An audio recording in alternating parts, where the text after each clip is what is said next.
It's like what the hell was his name? Shit. Bronk. What the fuck was Gutter? his name? Yeah, it was like Gutter. You take a bong hit when you're in a difficult situation. Remember when we first met John McClane? Argyle picked him up from the plane and took him down the Nakatomi Tower at the Christmas party. And the terrorists were overzealous, but it was sweet when they killed Ellis. And with a little help from Alan, John McClane kicked out. Welcome back to Shat the Movies, the podcast where we answer the question, were the movies we loved when we were growing up really that good? If you've ever caught yourself thinking, why don't they make movies like they used to? Can you still remember spending your Friday night searching for the perfect movie rental at Blockbuster Video? Do you know what Blockbuster Video is? If you answered yes, then this is the podcast for you. I am one of your hosts, Gene Lyons, and alongside me are my co-hosts, Ash, blow me where the Pampers is, Garcia Thompson. Hi, y'all. And Big D, Dick Ebert. Good evening. And each week, we take a look back in time to decide if our favorite films still hold up. The movies we cover are chosen by you, the listeners, who generously commission the films you love. If you'd like to see all the movies we have covered, will cover, want to choose one for yourself, please visit shatpod.com and have a look. At the end of each podcast, we'll provide you, the audience, with a number of wipes each movie takes to get off your respective butts. Thank you so much for listening. If you have not already, hit that subscribe button and share it with a friend. It's how we help the podcast grow. Additionally, subscribe to our sister podcast, Shat on TV. Review TV series such as Westworld, Taboo, American Gods, Game of Thrones, True Detective, Lovecraft Country, and Watchmen. Find all information and past episodes at shatpod.com/TV. And finally, if you'd like to hang out with us live, follow and subscribe to our Twitch channel, shatpod.com/Twitch, and our YouTube channel where we play video games, host watch parties, and edit this podcast live. We also recently did a mailbag edition. You can check that out on Twitch, and it will be posted to YouTube as well if you'd like to see our beautiful faces and hear yourselves in voicemail and email. All that being said, Big D, what movie are you reviewing today? Gene, tonight I'm very excited. The three of us are going to go back to school. We're going to get back on campus. We're going to get out our trendiest cause. We're going to make signs. We're going to protest. And that can mean only one thing. We're going back to school for a great listener, Jeff from Nebraska, to review the 1994 American comedy, PCU. When he wrote in and said, longtime listener, first-time commissioner, after countless hours spent enjoying your podcast, I felt it was only right that I give you something back and commission a movie. When it came to deciding what movie, though, it was pretty tough. You've already covered most of the movies I consider favorites from the 80s and 90s. But then one day it dawned on me, why not 1994's PCU? I remember this movie seeming like it was on constant repeat on Comedy Central when I was growing up, and one I became quite fond of, especially during my own collegiate experience. The cast is filled with young talent that would go on to become stars like Jeremy Piven, Jon Favreau, David Spade, and the ever-timeless Jessica Walters. It's instantly quotable and, dare I say, might still have some relevance with all the discussions around politically correct woke culture and all the student protests on campuses around the country. Curious to hear your thoughts on this one and how you think it ranks among similar movies set around institutes of higher learning. Please keep up the good work. You've been my constant companion on many road trips and walks while I take a break from work, and I look forward to each new movie you cover. When this episode drops, I'll be aboard a train on my way back from California where I am celebrating my 40th birthday, and I'll be super happy that you all got to be a part of that experience. Thanks again, Jeff from Nebraska. Well, Jeff, happy 40th birthday. You've crossed over into the elite Shat age group.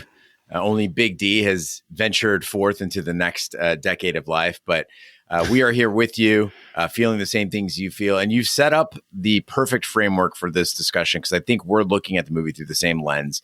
The cast, the relevance during the current protests going on around the country, and of course, the concept of woke culture. So I'd love to dive straight into this. PCU is a 1994 comedy written by Adam Leff and Zach Penn about college life at the fictional Port Chester University. The film is based on the experiences of Leff and Penn at Eclectic Society at Wesleyan University in Middletown, Connecticut. Ranked among the top 10 college movies by the Huffington Post, PCU was a box office bomb, grossing $4 million on an $8 million budget. So we always ask where our hosts were when this movie came out and what their memories are of it. Big D, we'll start with you. So I don't remember the first time that I watched PCU. But there was really not many options because it was, like you mentioned, it was a flop in the box office. It really wasn't out that long. I don't remember hearing about it. So the only option is during college, VHS. And I came away from this viewing of the film shocked that PCU has not achieved a larger cult classic following. you hear people talk about all the other 80s and 90s high school movies, college movies, but this one seems to get buried. And I don't remember, for me, my college experience was not as PC as this was.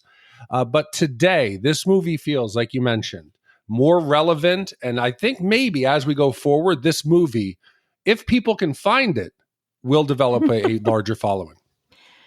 Yeah, I saw this at some point in college. I don't really remember where. It falls into this weird void with like Van Wilder and Animal Farm and all the other, collegiate type films that all kind of feel fairly similar in a strange way. I had completely forgotten Jeremy Piven was in this. I forgot that Jeremy Piven had a career before Entourage, if you want to know the truth.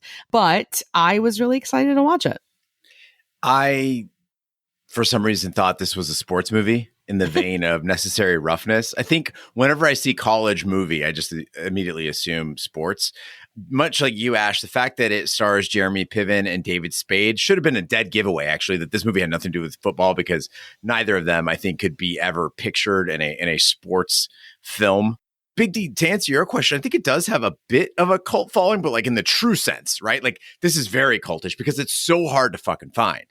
I had to buy it on DVD, and I thought, normally I'm like, okay, I look a couple weeks ahead. I'm going to find it on eBay, maybe $2-3. With shipping included, it's going to be less than $10. This one was $40 fucking on Amazon. Now, I did get it within 2 days, and that was really nice. And I'll probably end up reselling it because I could still get $25-30 for it. So why not? But this is very, very hard to find. Yeah, and I think this isn't a case of just not being in distribution. This seems to be a film that people are trying to bury. Mm-hmm. Whether it's the actors involved, there's an active, it seemed chance. I went to the library. The library was like, no, we do not carry that. The only way I could find this was through some illicit means. And I found a copy, which is great quality, it was on Stars at some point. So it was a rip of a Stars presentation of it. But yeah, this was a hard one to find. Not quite blood in, blood out, but it was a little difficult. Well, if all the listeners out there are curious about how you can achieve it not illegally or pay $40 for a DVD, there is a 1-hour compressed version of the full-length film on YouTube that's done through a fisheye camera lens, and it's sped up at 1.2 times the normal speed, so everything is just a little bit faster. So the whole film is condensed down, and it's quite the way to watch it. The only downside of that version, though, Ash, other than the fisheye lens, is that they've removed every image of Jon Favreau with dreadlocks. So, yeah, that's a wrap. Let's hit the trailer. You might think you know about school, but I got something to say to you.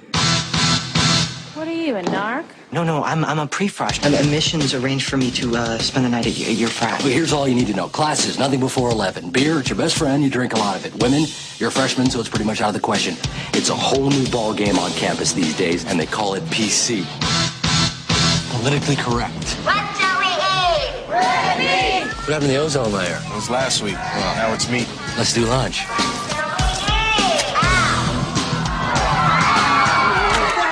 Pride of the Port Chester sports program, Tom. Hippie Olympics. But hey, it's the 90s. We'll take what we can get. Gays in the military now! Free Nelson Mandela! They tried him already. Oh. Ladies and gentlemen, I think it's time to revive an ancient tradition we seem to have long forgotten. You guys are talking about a party. Meet Dave and Dave are on beer. Toss them back. Sunroof. All right. What's everybody doing? Finishing their thesis, buzzhead.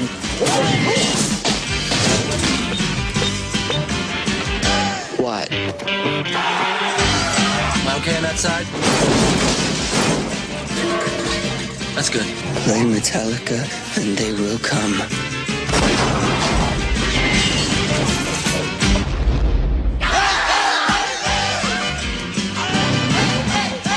Can you get us in? Yeah, I think so. What happened to that cute preppy cake?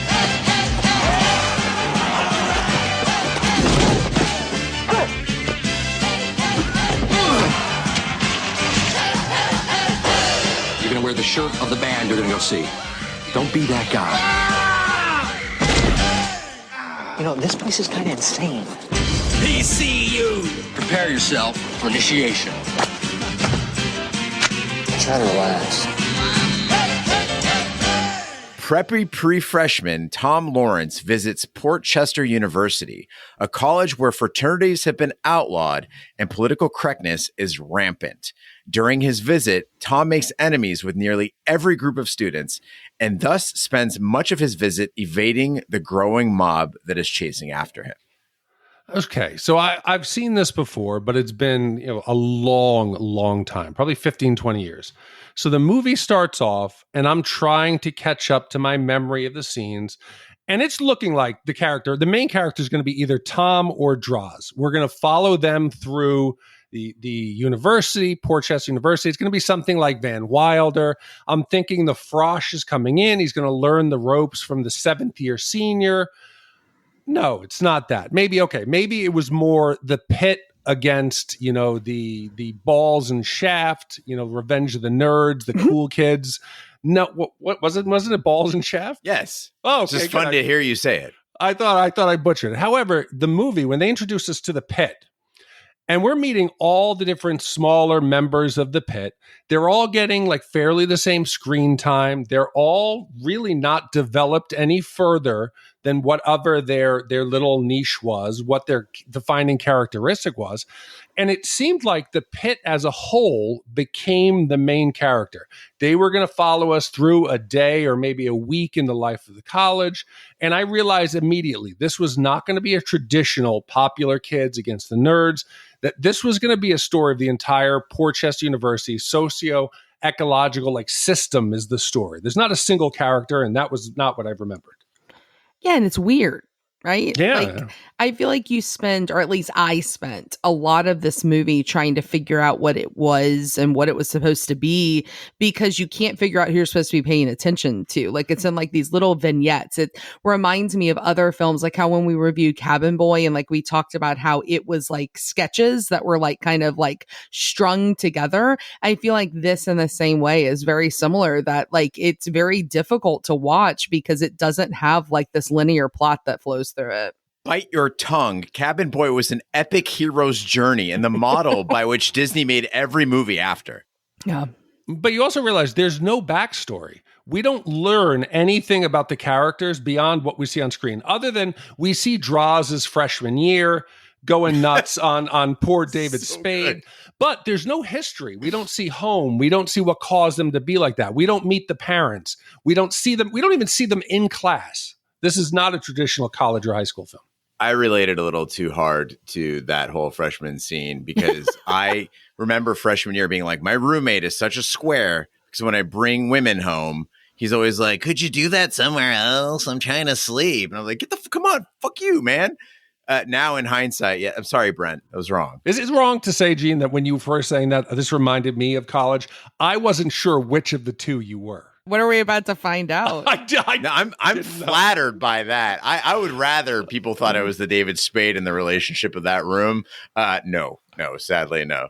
Yeah, I picture Gene I'm doing some hard-hitting journalism. I need my sleep. No, the worst part is in order to start getting back at me, what they would do is my roommate would listen in on on the dirty talk, and then in the cafeteria the next day, they would be quoting me from the night before. That's how he finally got me to stop.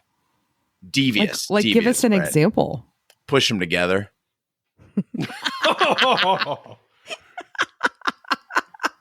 That was not where I thought you were going to go with that. No, I was thinking the trick he should have done is to start act like he's pleasuring himself to it.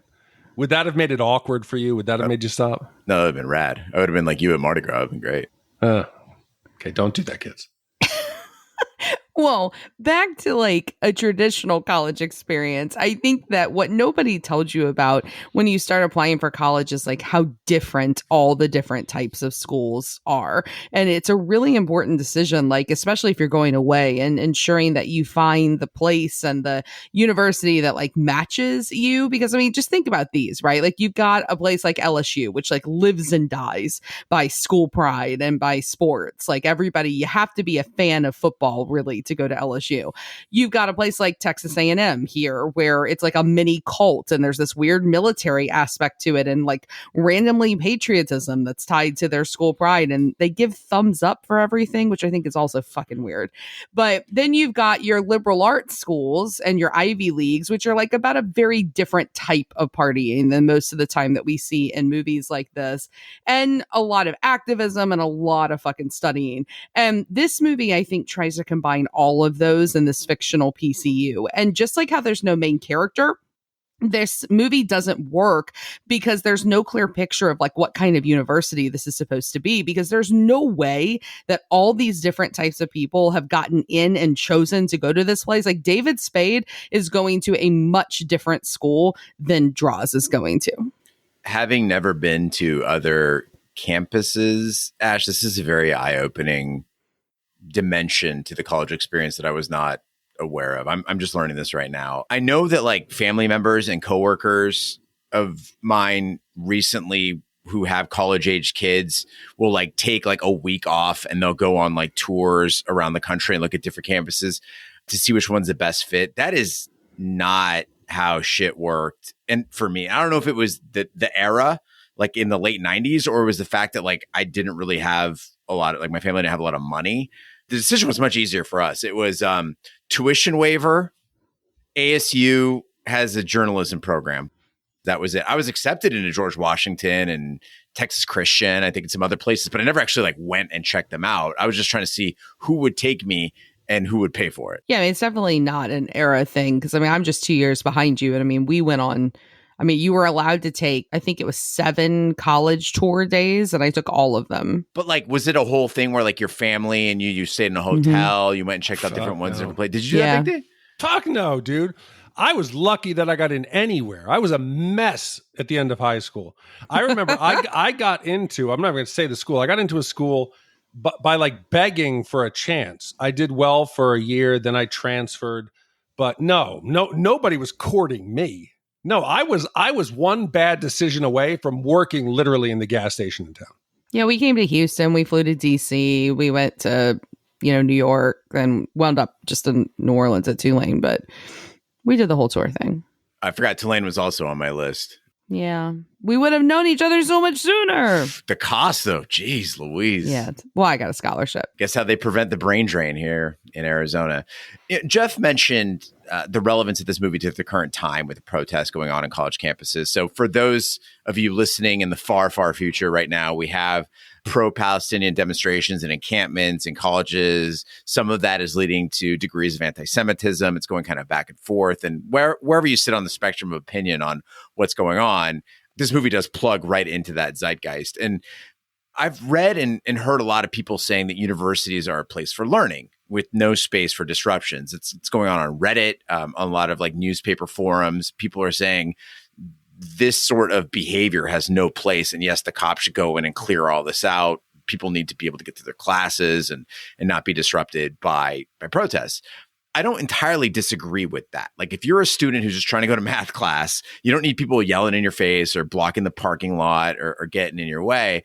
But PCU, it kind of takes an angle that didn't really sit well with me, which is it presented groups like vegans and the womanists and the black student unions and the anti-war demonstrators as unwanted distractions from what college is really about. So when Tom shows up and Draws is telling him, oh, like, you think it's going to be pep rallies and sports events and parties?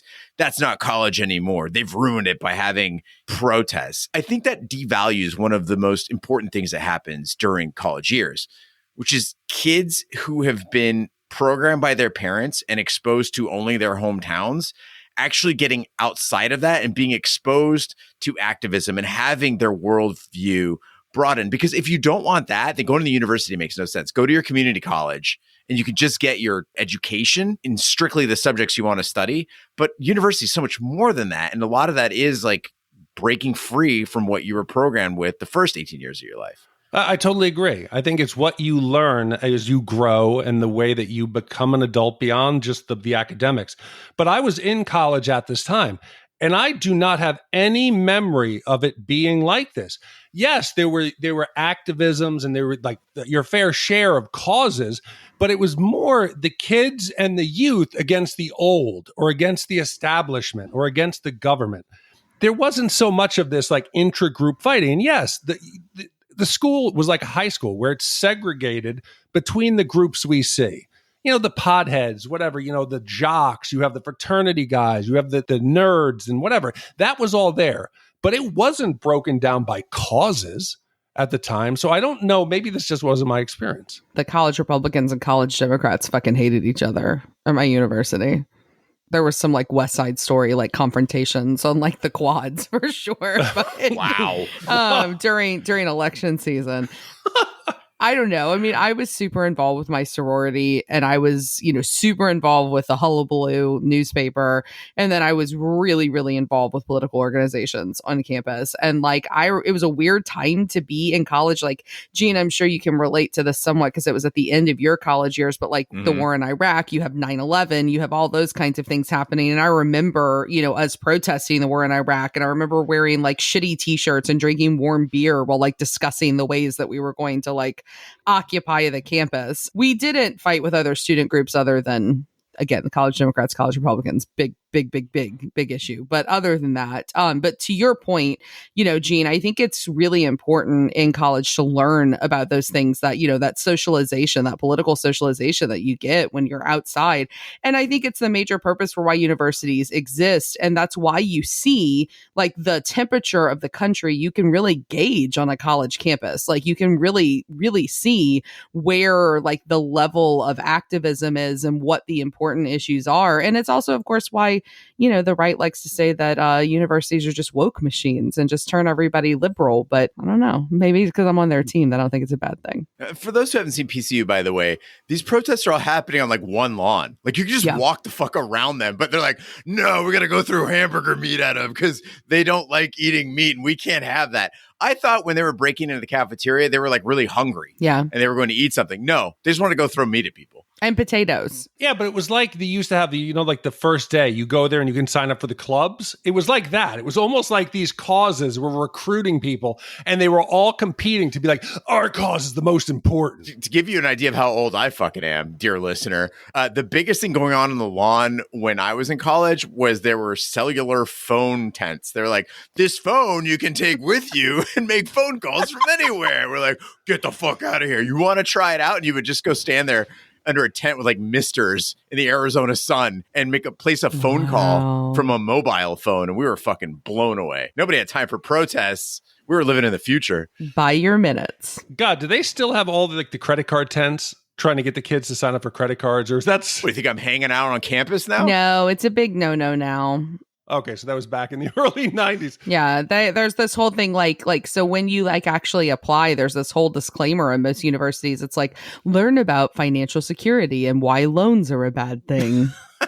Oh, no, ours, they were pimping them out everywhere. You get a free beer koozie and a t-shirt. Yeah, get a 7% interest rate in this free t-shirt. Yeah, giving a freshman kid $15,000 credit limit without teaching him how to use it was a real smart thing. The only student loan I took out the entire time I was in college was for $1,500, and I bought a gaming PC. Best decision I've ever made. I paid it off immediately. And by immediately, I mean immediately after college. During his visit, Tom finds himself in the middle of a war between the Pit and Balls and Shaft, two rival groups. Among the members of the latter is Rand McPherson, who, with the other Balls and Shaft members, want the outlawed Greek system to return. Meanwhile, the Pit runs the former Balls and Shaft frat house in a highly disorganized manner. Inhabited by seniors Gutter and Mulaney, mid-year freshman co-ed Katie, and led by multi-year senior James Draws Andrews, the Pit is a party-centric house that rebels against politically correct protests. Their counter-protests and parties are a frequent source of complaint forms. So I think this movie works because the characters, because the cast. I think everyone embodies their character really well. The casting was done, with the exception of maybe Jeremy Pivens, does look like he's 40 years old. He's supposed to be a 7-year senior, but he is really looking old, and they joke about his forehead. I normally do not like David Spade. I have not enjoyed a single one of his roles, other than SNL, when he used to do the bye-bye. bye-bye, where he worked on the airplane getting people out. But here he was born to play Rand McPherson, the uptight young Republican. And he plays this role in most of his movies. He is the shit-talking sidekick. He's usually stuck up. He's sarcastic. He's the rich kid or the wannabe social climber or like overachiever trying to move his way up. He's talking shit, one-liners left and right, and they normally come at someone else's expense. And that was why I hated him in Tommy Boy particularly. He is that preppy, condescending bitch sidekick who mocks Tommy left and right. But here, he is clearly a fraud. Whereas in the other films, he's using whatever, his intelligence, his money, his position to keep people down. Here, you see what a clown he is, that he's insecure, his shortcomings. It's transparent. You see Ballers and Shaft, they're not the alpha, the football team. They're a bunch of clowns meeting in like a shed, dragging in anybody they can have. And they're not the traditional antagonist. Where other groups, like in the movies, like I go back to, because I can't think of any other college movies other than maybe Back to School and Revenge of the Nerds. We've done tons of high school films, but there was no like powerful social group in this film demonstrated. Everybody seems to be an outcast of different varying degree. And it was very different from our traditional popular against the outcasts. This is the exact fucking character that he plays in Tommy Boy. Like, he dresses the same, his haircut is the same, his sigh is the same, and I'm not complaining. I actually love David Spade. I think David Spade is hilarious. I think that he was such a great like straight man to Chris Farley. It's the same fucking character. Like, I was expecting him to sell like Callahan brake pads like by the end of the film. Like, we were going to find out that somehow these two are connected, and that's the character that he grows up to be in Tommy Boy, because it's the same character. It might help to know that by all accounts, David Spade's a really cool dude. I think he lives in Arizona or lived in Arizona. So a lot of people I know have run into him at bars or served him at restaurants. And they say that he's like a super, super cool dude. He's nothing like the characters that he plays. And I agree with both of you. There's a certain charm to David Spade. His characters are awful people, but they generally know they're awful. And in this movie, Rand is racist. He's classist. He's sexist. He has contempt for everyone around him.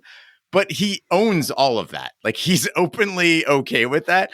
And you pair that with that weird moaning he does when he's in danger. Like, throughout the movie, he just, I'm going to say that he was the best performance in this movie, and it would really suffer without him. I can't imagine anybody else playing this role, except for maybe Chris Elliott. Yes, and the awkward dynamic between him and the president, who I couldn't tell if he honestly thought he had a chance with her, that there was going to be something that would happen. Like when they fell off the lattice and he landed on her, it looked like he thought there was a chance. Oh, he wants her to crush his balls with her heels. Like, that's the kind of attraction there is there. He's got a masochism when it comes to her. Well, this movie also lives and dies based off of Jeremy Piven's performance in this, because if there is another like main character, I suppose it's him. And it's interesting to see Piven in this. I kind of alluded to it at the beginning. Like, I was a really big Entourage fan. I thought Entourage was a great show. And it's really hard for me to see him as anything other than Ari in this asshole Hollywood agent, because that's what he's built for. Like, Piven, the way he looks, the way his hairline looks, like even this early, like in the 90s, like he is made to be one of those like asshole, annoying, arrogant, like Hollywood types. But here it's the total opposite. Like, he's fairly chill. He's actually fairly charismatic, but it feels off in a way, because I think Jeremy Piven, like, did you guys have those friends in school, like your senior photos, like people thought it was like a dad because like they just look so much older than everybody else around them? There was a kid when I was 13 years old. His name was Alex. He drove a Firebird to junior high every day. He was the same age as the rest of us. Everybody thought he was a teacher. He never got pulled over driving that Firebird. That motherfucker drove for 3 years until he got his actual driver's license. And you look back at the photos and you're like, yeah, whose dad is that?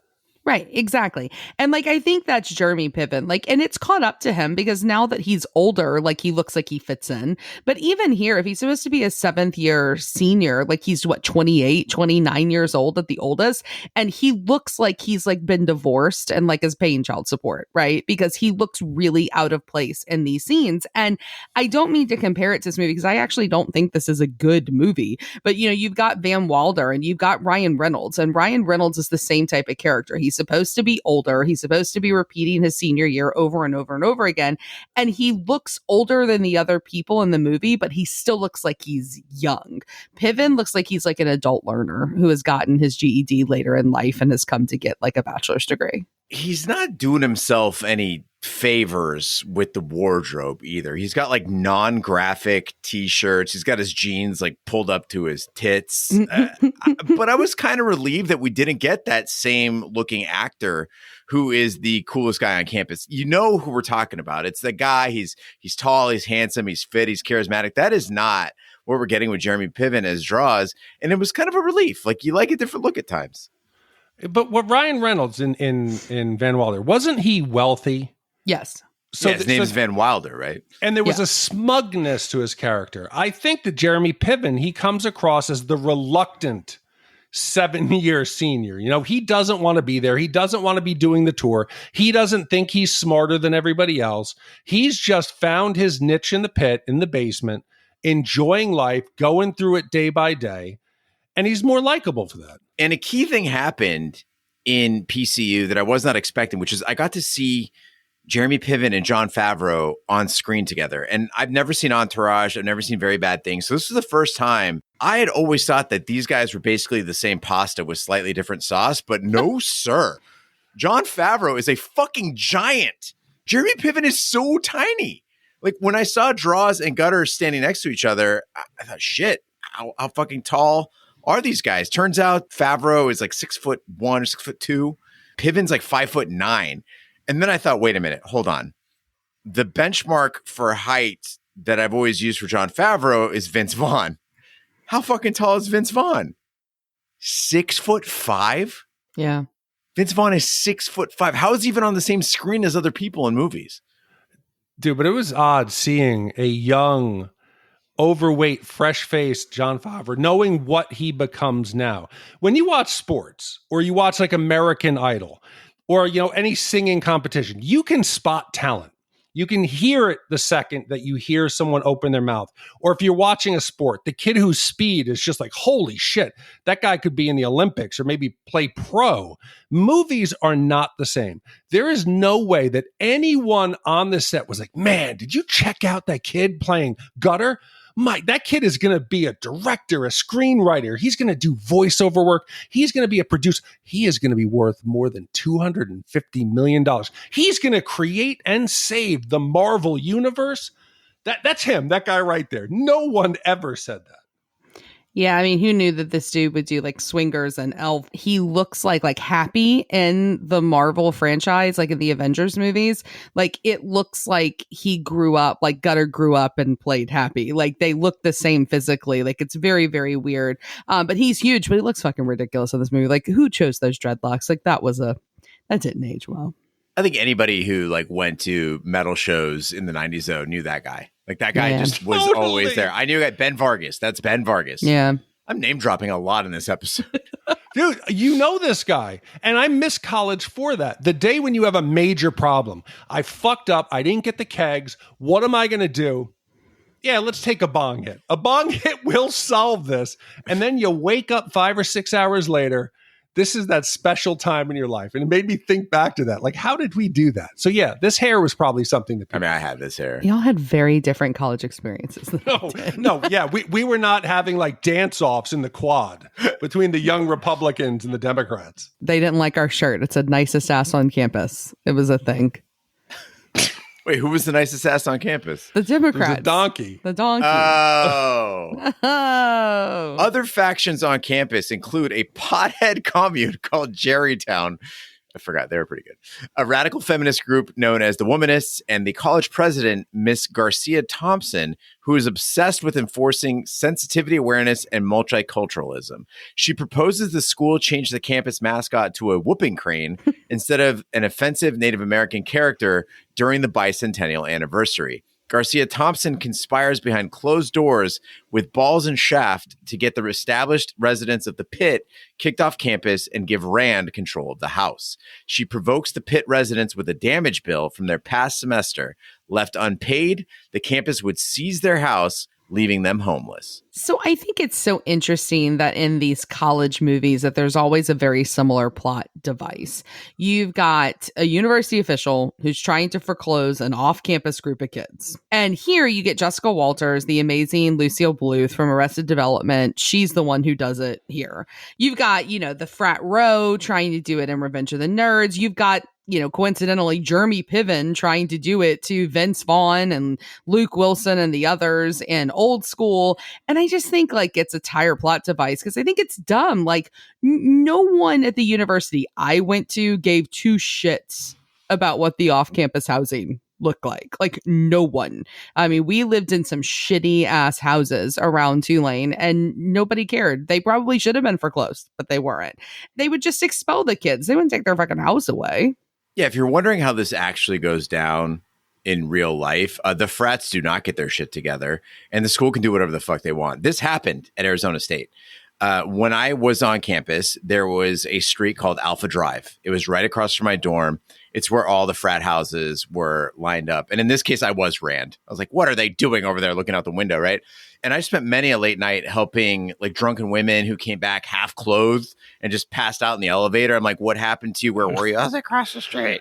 And just, okay, what room are you staying in? Help them get there, get them some water, put them to bed. Anyway, yeah, I wasn't all push them together all the time, I got a heart. Oh, I'm not taking advantage of people. Yeah, he was out there scouting. He was scouting for the sober days. No. Until getting married, actually, I had a very strict rule about sleeping with anybody who was intoxicated. No, I didn't say you did it then. You waited till they sobered up. But that got you in the door. You were scouting. You're like, oh, what's your name? Sarah. Okay, so Sarah, let me just make a mental note. Damn, Sarah, here. you looked really good, passed out in your own vomit. Like, hey, Sarah, you okay? Yeah, I'm Gene. I'm that guy who saved you. Okay. You want some coffee? Anyway, back to the story. The university, they demolished that entire row. And the best part is they moved all the frats to a place called Greek Leadership Village. And it's a glorified dorm. Yeah, Ash, I mean, you're absolutely right. What happens is you go, hey, you guys fucked up, you're out. We're taking the house. We're shutting it all down. Because these motherfuckers, they can't maintain the buildings. They're kids. They're idiots. Well, you see, traditionally, and again, I die a little bit each time that you guys say frat row or frats. It's fraternities, okay? It's just it's kind of degrading, okay, to the Greek system. We did a lot of philanthropy and a lot of fundraising. Sure. We had our own causes. Okay. Besides partying, yes. But we traditionally, I think fraternities get closed down more by nationals for not paying dues than anything you do in the school. You have to do something egregious. Like we got kicked off campus because one of the pledges accused us of serious hazing violations. But usually you get kicked out by your national, and we didn't have a row of houses like this. Did you do it? I mean, if you look back now, yes, we were guilty, but his story of how nobody physically abused him. At any point you could walk away. Legally, if we were in front of a court, yes, I think it's punishable by monetary or some time in prison. I know you're trying not to say the words that are going on in your head right now because it's PCU and you don't want to run afoul, but I know what you're thinking about that kid. Oh, that motherfucker. Yeah, he should just shut his mouth. But yeah, I had a problem with Jose Lopez, that motherfucker. You son of a bitch. Yes, he fucking ruined a great year. I was the president. We had this huge fundraising basketball tournament set up that was kicking off on a Friday. Yeah. We had 45 teams. It was 3-on-3. It was a major initiative. It was my keystone moment as president. And this fucker got us kicked off the day of. I got us back, but it wasn't quite the same after that. But whatever, you live and learn. But watching these movies, man, when you go back, it looks like a different time. In the 80s and 90s, the technology, when we go back before just computers, cell phones, and the internet, it was the good old days. And normally we're always like, oh, it was so great. Look, everybody's not having their phone out and buried in their feed or taking pictures. Everybody's enjoying the moment. That's been our sentiment lately, watching movies of this time frame compared to today. But I got to say, PCU gives the other side of that technological coin. There was something about not having this technology that made life challenging back then. People we see in this movie, they're isolated in their dorms. They don't know what's going on campus. They don't know how to meet people. It was more of a challenge.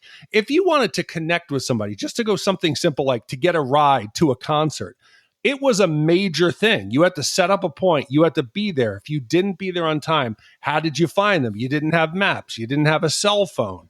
And then when we saw that computer lab, when he's running through, kids, not everybody had a computer in their room. Maybe later on when Gene and Ash were there, it was, more accessible. $1,500. Yes, no one in my entire school had it. So you had to go to the library in the center of the campus.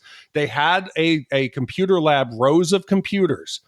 It was a very, very different time. And you had to use the punch card thing, and then you would feed it into the computer, and then the lights would blink, and then the two discs would spin. We did have microfiche. We did have microfiche in the library. We had to go search for shit. Yeah. But no, it was just rows of computers, and then there were printers at the end, and there was always the fear of a power outage. So you were saving continuously onto those little, I think there were 2.5-inch discs at that point even. I mean, it was the internet had just started.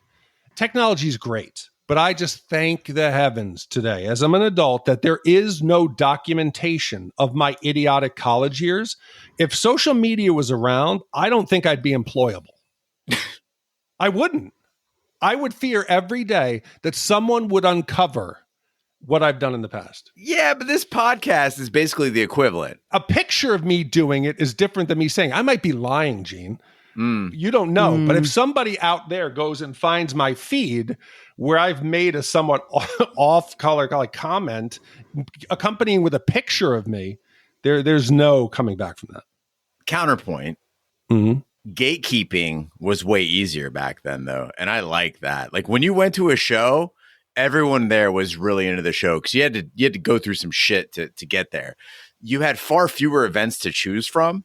Imagine how narrow the variety and frequency of invitations you would get if the internet did not exist. There was 3 things to choose from a month. People couldn't interrupt your work. If you were working on the computer or your electric typewriter, nobody's fucking bothering you. Your electric typewriter? Yeah. You never had an electric typewriter? I did. No! Yeah, yes. The brother. Yeah, the whatever. brother. The brother. And it had the little LCD screen that had maybe 2 lines of 50 characters. Yeah. Yeah, it was a word processor. I had computers. And also you didn't waste so much time documenting your life for others. I just the other day was defending the kiosk, how that doesn't exist anymore. How you go and pull the little tabbies off. You need French tutoring. Well, here's 10 chances, right? That's how you'd find shit. You'd find random, flyers that they were handing out in front of bars, and you go to a random show when no one died. It was fine.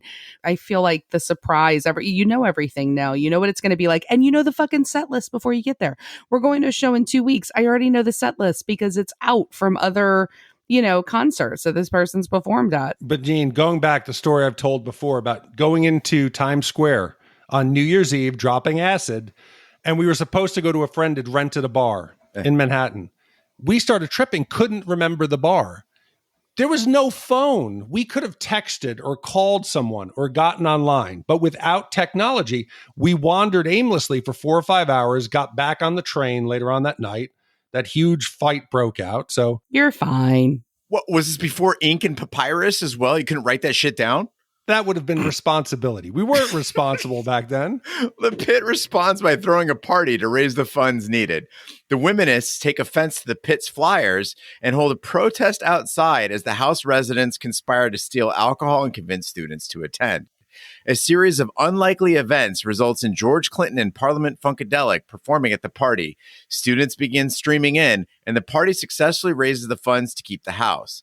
Garcia Thompson, after being locked in a room by Draws with the song Afternoon Delight playing on repeat, decides to act on the many complaints against the pit. She shuts down the party and expels the residents in spite of their fundraising efforts. So I remembered the fundraising component. They need to raise the money. I remembered that George Clinton was there and the P-Funk All-Stars, but it seems like a weird choice of a group to perform. Now, all respect to Mr. Clinton. He is in the Rock and Roll Hall of Fame. He is recognized for his contribution to funk music. I remember hearing him in college, and even at the Lollapalooza I went to in '94, the same year this was filmed, they were the third headlining act with Smashing Pumpkins, Beastie Boys, The Breeders, Tribe Called Quest, and Green Day opened. That year kicked ass. Any of those bands, I think, would have made PCU a bigger draw. If you could have a commercial with Green Day playing a house party, That's going to get people out there. But I don't know that George Clinton and the P-Funk All-Stars did that to the general movie-going college audience. And then in doing research for this was a thing for George Clinton. He did movies as a way to get out there and get promoted. In the 90s alone, they did Graffiti Bridge, House Party, PCU, Good Burger, and The Breaks. So it was something they did. They got their name out there. But 30 years later now, I think this movie is more iconic because of the choice of George. Like if you had Green Day, it would have been almost too predictable. George is such an odd choice that it fits with the overall legacy of the movie. Absolutely. And there's crossover appeal too, I think, because, at this point, Snoop Dogg, Dr. Dre were huge in 94, sampling Parliament Funkadelic. So that led to a resurgence of interest in Parliament Funkadelic as well. And so you had your hip hop heads, you had your funk heads, and then you had like your mainstream people as well, where I don't know that like Green Day would have captured all that. Certainly not Smashing Pumpkins. I don't think that would have captured the hip hop crowd at all. But I remember everyone being wild about George Clinton in the mid 90s. And I think he proved once again in his performance, just like we saw in Crush Groove, like true rock stars make excellent cameos. Throughout the film, we really see a lot of diversity at the pit, and it blooms at the party scene, right? You've got your Hessians, you've got different races in the house, men, women, burnouts, party boys. And it reminded me so much of my days with moped gangs and how they have like nicknames and a degree of respect for everybody who's involved in this house, no matter like how mundane their contributions are. Like Pigman. Pigman's not interesting by any means. He sits there, he watches TV all day. He gets up like twice during the whole movie and he eats snacks. Gutter, as we've established, just a big dope. Seal, she's a woman, I guess. They didn't really get too creative with like the women characters. But the point is that everybody has a place in the house. And I fucking love that vibe. I miss that. Your friend group that just had, everybody had a reputation for doing basically nothing. It feels so much more organic than a lot of other college movies, particularly ones from the 80s, right? Where the characters all had to be like outstanding in some way. Like, oh, he's the Asian one and he's really, really good at math and he's going to come in handy in this scenario.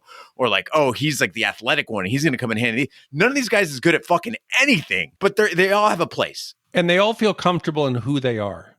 No one is trying to force someone to conform.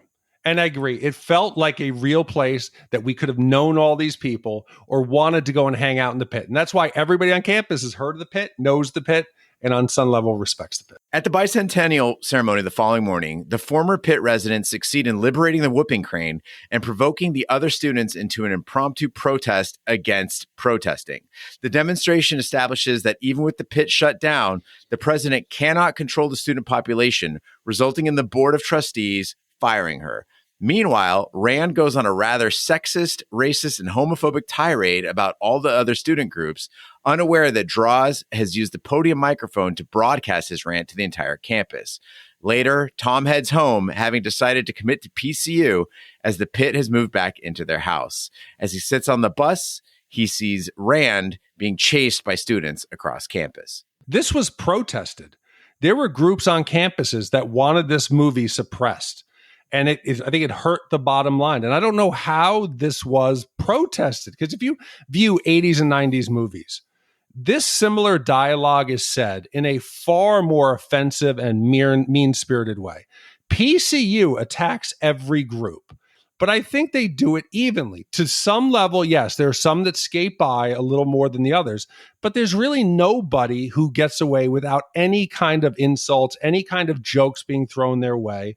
And I think the movie tried to have a bigger picture and talk about individual conformity and the search for identity and superficial support of causes. But going back and looking at this and showing what a ridiculous, how these causes kids even back then would pick up on it. And like they called them the cause heads. Hey, wait a week and they'll change. Like, free Nelson Mandela. And the other one goes, hey, he's already freed. Okay, save the whales. How kids now find these and support them superficially. But I think that PCU anticipated where we were going and the way that freedom of speech would come into the discussion about comedy. And Jerry Seinfeld just did a podcast where he said, comedy is dead because comedians fear saying things that will offend somebody. Take it for what it's worth from Jerry. But the things that they say, any of them on their own, talking about cockman oppressor, poor boys, knee-jerk bleeding heart liberals, the hippie potheads, the commie pinkos, the bunny hugger pillow-biting butt pirates, or the beastly man-haters, or the goddamn whiny crybaby minorities.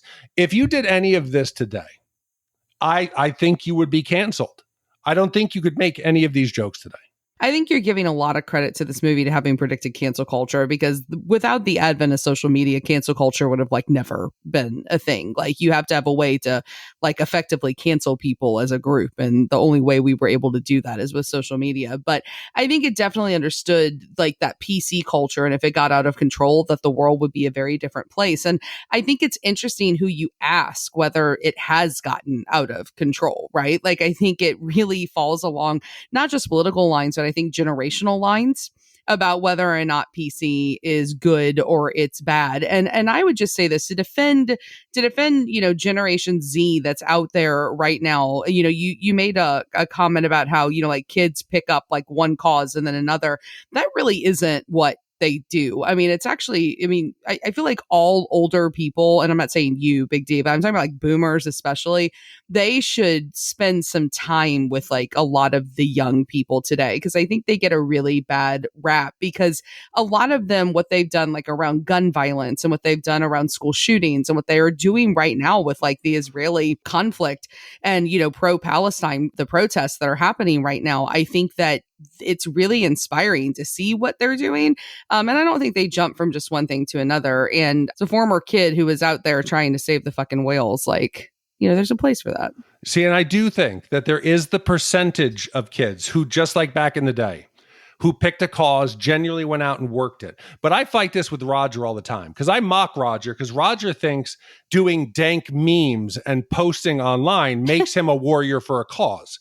And I told him, Roger, no, get out there and actually do something if you believe it. And he's the type who will post a Ukrainian flag in his profile and be like, I'm supporting the Ukraine. No, that's not what it is. During BLM protest, fucking the King Bee would post on the regular vitriolic, pro-violent shit, never once showed up to a protest in person, never once marched, never once volunteered, never once campaigned, never once put a sign up in his front yard, right? Never actually did the things, in person. And that's why I was so on the side of some of these groups at PCU, which, yeah, they seem silly and I don't support all their causes, but at the same time, like, they're out there doing something. Agreed. They're doing something, And as for Jerry Seinfeld too, Rob McElhenney from Always Sunny, had a rebuttal for Seinfeld's, statement, which is like basically the shit that Seinfeld's saying you can't do. Always Sunny does that shit. Like, they do it regularly and people think it's funny. It's about how you're presenting it and about whether you're saying like it's ridiculous or not. And I'll admit, when Draws is giving that speech to encourage everyone to protest against protests, I was momentarily sucked in. Like, yeah, would it be cool if we could all put our personal agendas aside and party together and come together as a school? Would it be cool if everyone just agreed to stop protesting every fucking thing? Yes, that would be cool. But how does that start? It's the responsibility of the people who aren't listening to the people protesting. That's how we get started, because the pit's they're not willing to do that. They see people protest and they're like, hey, what's this all about? Like, let's have a conversation. They're throwing meat at vegans. They're trying to fuck the wominists, right? You don't get to be hostile toward people who want to be heard and then turn around and ask, well, why can't we all just get along? Yeah, I think this is where this movie like definitely hasn't aged well.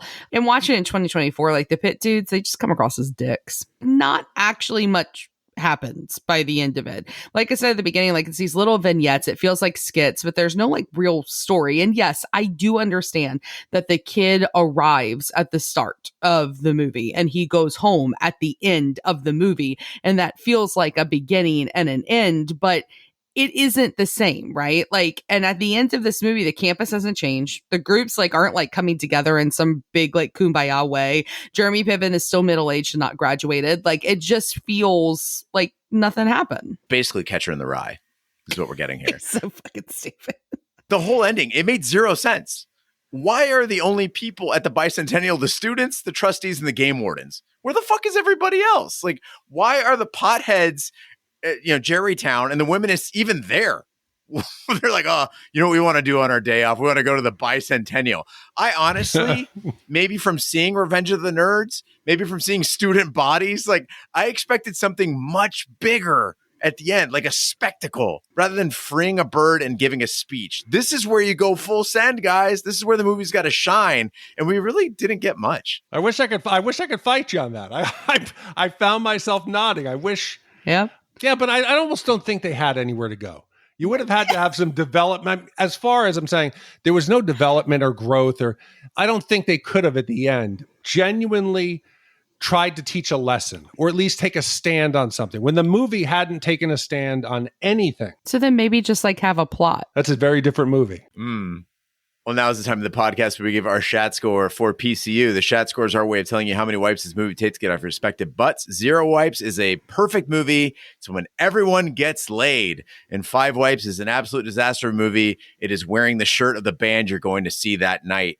I'll go first. PCU, it was so-so. It was a college movie that did one thing particularly well.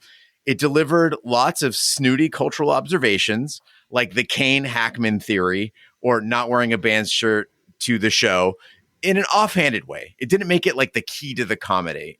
It just sprinkled it in there while there was other stuff happening, rather than staring at you and expecting you to think, oh, these guys are cool, the way Clerks did, right? I wish they would have leaned a little more into that, but they did not. And so we got a movie where the message was dumb, the story was predictable. And honestly, Jeff, you mentioned how does this stack up against other college movies? I think there are a lot better ones out there. So I'm going 3 1/4 wipes. So I understand, before I even start, the flaw in my thinking. This score I'm going to give is purely going off my experience of college. This reminded me, this was a trip down memory lane. I'd already gone through this era of college. I just felt like I was sitting there watching this just rinse over me, reminding me of my experiences and the people who I had met. I didn't expect it to teach me a lesson or to take a stand. I just thought it was fun to go back. And there were stupid lines in it that made me laugh. I was texting Gene. I was like, hey, ho, ho, this penis party has got to go.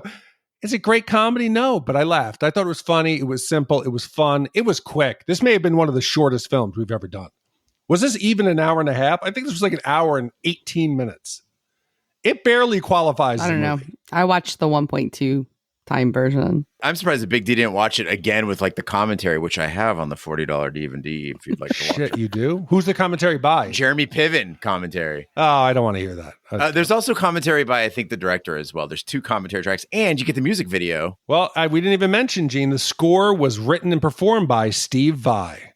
And I don't think we've had another film done by Steve Vai. But for me, it was fun. Didn't have to think. It was 2 wipes. I thought you were going to go with the fact that Mudhoney was on the soundtrack. You went with Steve Vai. Okay. All right. 2 wipes.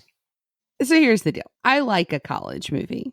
If I had to give you my top 3, no particular order, it would be Old School, The House Bunny, and With Honors, the great film with Joe Pesci, who's the homeless man taken in by Brendan Fraser after he breaks his leg. It's wonderful. This movie is none of those 3. I did not particularly enjoy it. I think that it was really strange. I thought that there was no plot.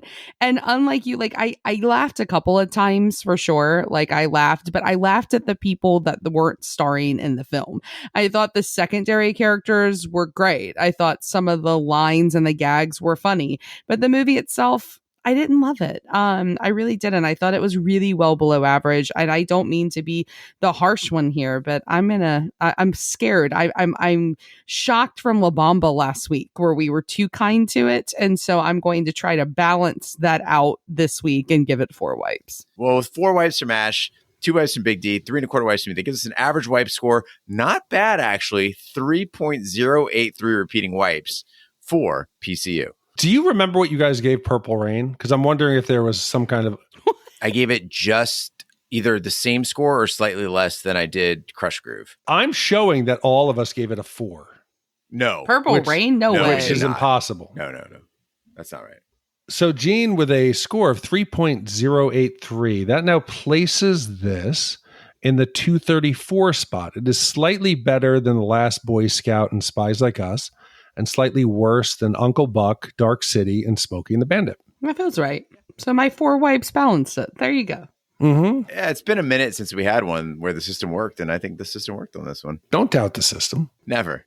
All right, Jeff, thank you so much for the commission. Ash, do we have an email this week?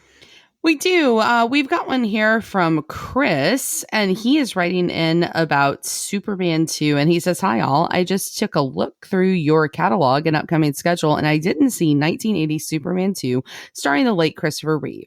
I would love to commission it and will be totally fine with waiting until spring of 25 before you all can get to it. Please discuss either on or off recording and let me know." And again, that comes from Chris. Was Superman 2 the one where he gets drunk? Yeah, it was the one with Zod, yes.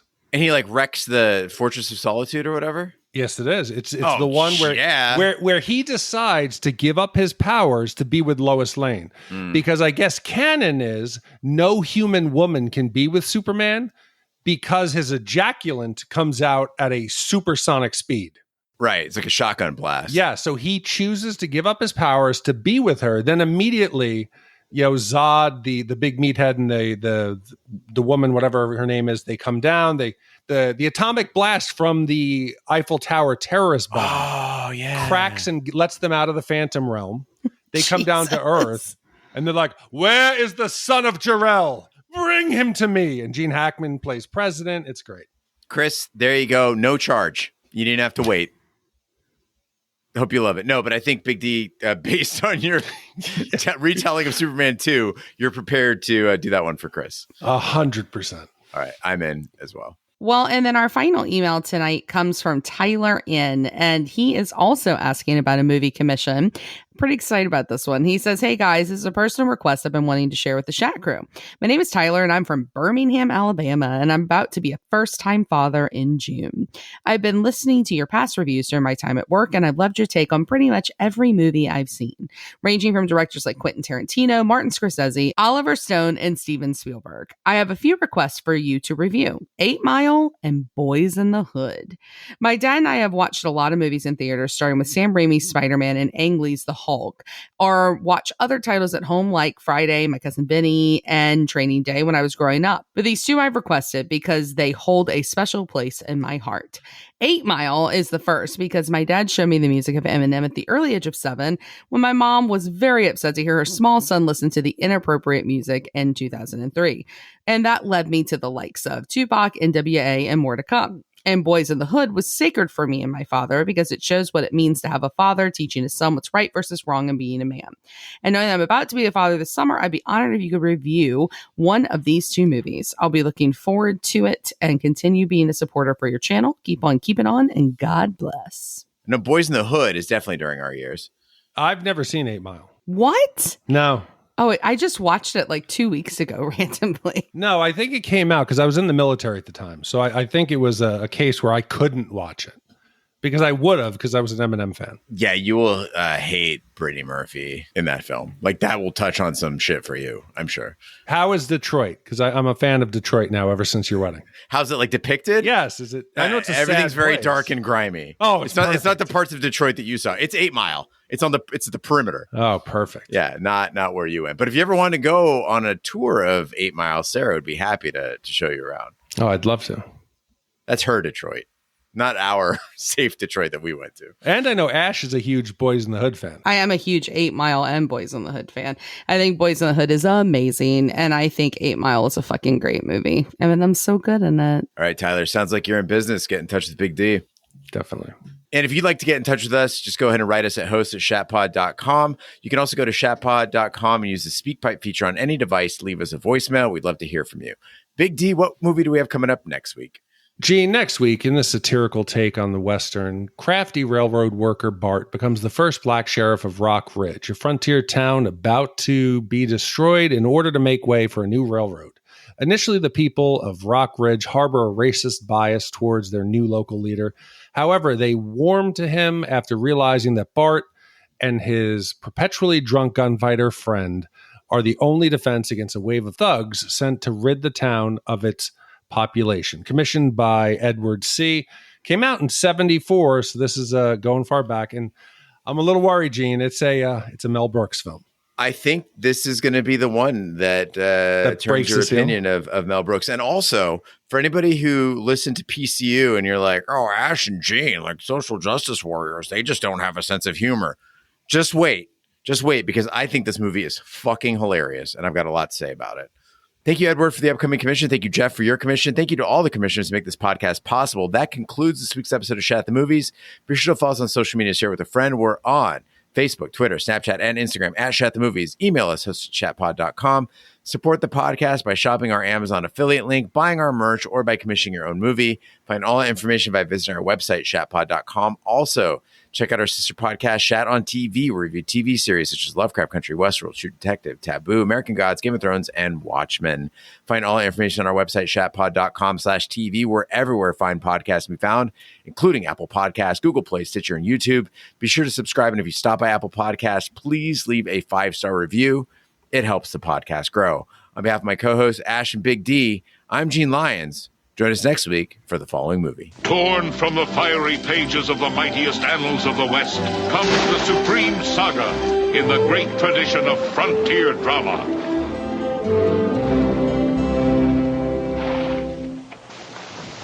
Schwarzes.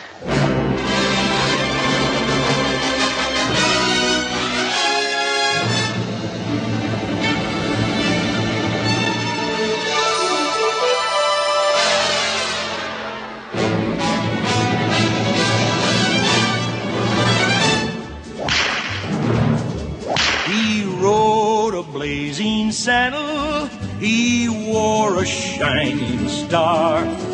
His job to offer battle to bad men near and far. What's your name? Well, my name is Jim, but most people call me Jim. Well, do your best.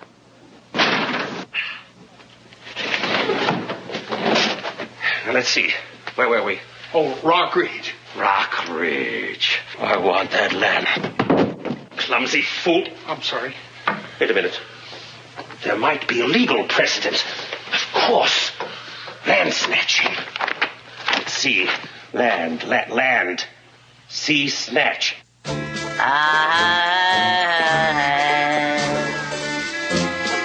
Hello, handsome. Is that a 10-gallon hat? So just sign this, right here. Oh, okay, give us a hand here. All right, sir. Work. Okay, folks.